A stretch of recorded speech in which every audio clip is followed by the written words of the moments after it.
बात करते हैं। ये लुटेरे हैं, डकैत हैं, महाडकैत जो वोट लूटते थे लाठी के बल पर, बंदूक के बल पर।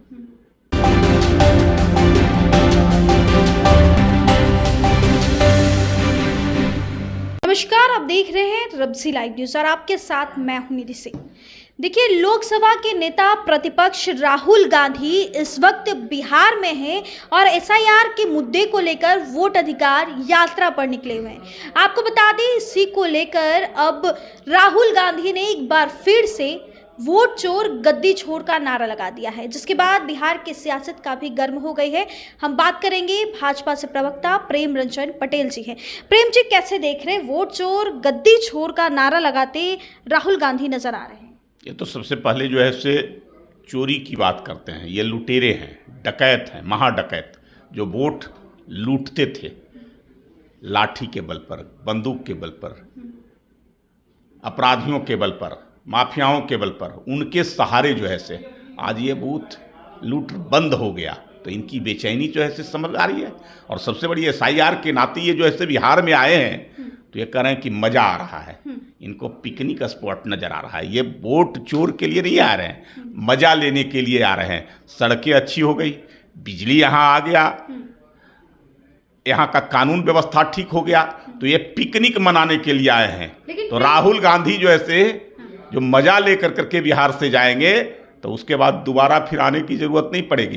इनकी पार्टी जो बनी बनाई है, जितनी सीटें हैं, एक भी सीट जीतने वाली नहीं है। और इनका महागठबंधन है वो भी पूरी तरह से सफाया हो जाने वाला है। इसलिए राहुल गांधी अपनी सीट पहले तो बचा लीजिए। 70 सीटें मिली थी इनको जीत लड़ने के लिए और 19 जीते थे। तेजस्वी ने क्या कहा, कांग्रेस का परफॉर्म खराब है, इसको इस बार इतनी सीटें नहीं देंगे। तो ये 70 सीट बचाने के लिए आए हैं और बार बार जो है से तेजस्वी का नाम तक नहीं ले रहे हैं मुख्यमंत्री के कि 70 सीट का पहले जो है से वायदा कीजिए, तब हम कुछ जो है से बोलेंगे। लेकिन उसके बावजूद वो 70 सीट देने को तैयार नहीं है। तो ये संघर्ष आपस में चल रहा है, इनका एसआईआर नहीं है, ये महागठबंधन के अंदर में संघर्ष है। एक तरफ जो है से तेजस्वी यादव उनको प्रधानमंत्री का उम्मीदवार बना रहे हैं, 4 साल के बाद होना है लोकसभा का चुनाव, और दूसरी तरफ राहुल गांधी तेजस्वी को मुख्यमंत्री के तौर पे घोषित करने के लिए नाम तैयार नहीं है। तो ये संघर्ष पता नहीं चल रहा है ना। अब चुनाव का कोई समय नहीं बचा है और उसके बाद इनके यहाँ जो है से नेता तैयार नहीं, किसके नाम पर और किसके सहारे चुनाव में जाने वाले हैं। तो ये पूरा जो है से महागठबंधन में हौच पौच है।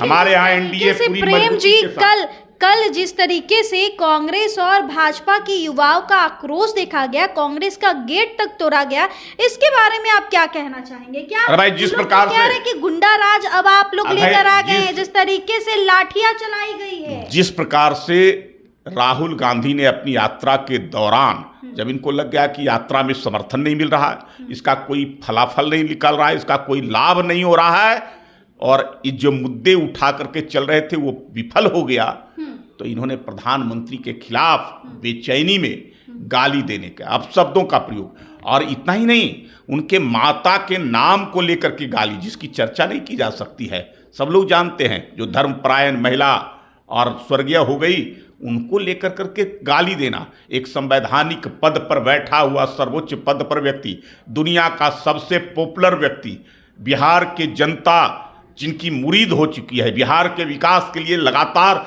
तत्पर हैं, योजना राशि सारे कुछ दे रहे हैं बिहार को, और वैसे व्यक्ति को बिहार की धरती पर गाली देना, यह पूरी बिहार की जनता में आक्रोश झलक रहा है कि इसका बदला हम लेंगे।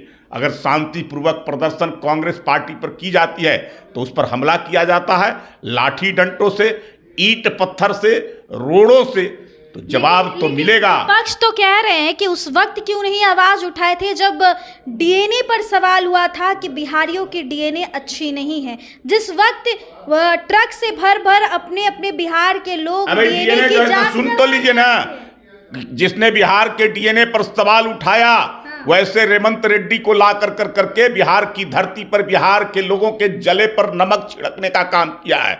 जिस रेवंत रेड्डी ने केसीआर के बारे में कहा कि इनका जो है डीएनए बिहार के कुर्मी का डीएनए से मिलता है और जिस पद पर बैठे हुए हमारे मुख्यमंत्री उसी समाज का प्रतिनिधित्व करते हैं और उनके खिलाफ जो है से कि नीचे डीएनए है और उसको बुला करके एमके स्टालिन को बुलाए, जिसने जो है से चेन्नई के अंदर में हिंदी बोलने वाले को चुन चुन करके पहचान करके उनको मारने का काम, उनके साथ दुर्व्यवहार करने का काम, उनको वहां से बाहर निकालने का काम खदेड़ खदेड़ करके किया है।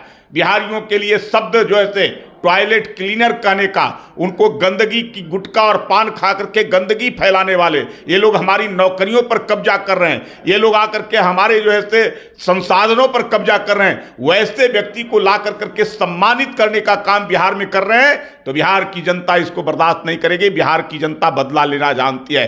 वैसे बिहार का अपमान करने वाले लोग और उन लोगों को बुला करके बिहार को पिकनिक स्पॉट बनाने का काम राहुल गांधी ने किया है, तो बिहार बहुत गंभीर राज्य है। बिहार बहुत ही आंदोलन की जनक और जननी राज्य है। बिहार दशा और दिशा देने वाला राज्य है। उस बिहार को अगर हल्के में और मजाक में लीजिएगा तो बिहार आपको समाप्त करके रहेगा। तो पता चल जाएगा राहुल गांधी को और तेजस्वी यादव को कि बिहार का अपमान ये बर्दाश्त नहीं होगा। बिहार की जनता अगर आत्मसम्मान पर लेती है तो अच्छे अच्छों को जो है से जमींदोज कर देती है, उनको जमीन में गाड़ती है। इस बार महागठबंधन पूरी तरह से समाप्त हो जाएगा, आता पता भी बिहार में नहीं रहेगा चुनाव के बाद। चलिए, चुनाव के बाद महागठबंधन अब समाप्त हो जाएगा। आपको बता दें, वोट अधिकार जो यात्रा है वो भी अपनी समापन की ओर बढ़ चुकी है और जैसा कि अभी बातचीत के दौरान प्रेम रंजन पटेल जी ने साफ तौर पे कह दिया है कि अब इस वोट अधिकार यात्रा से और जिस तरीके से महागठबंधन के और कांग्रेस के तमाम लोग पिकनिक स्पॉट पर पिकनिक मनाने आ रहे हैं। आप बने रहे हमारे साथ, तब तक के लिए बहुत बहुत शुक्रिया।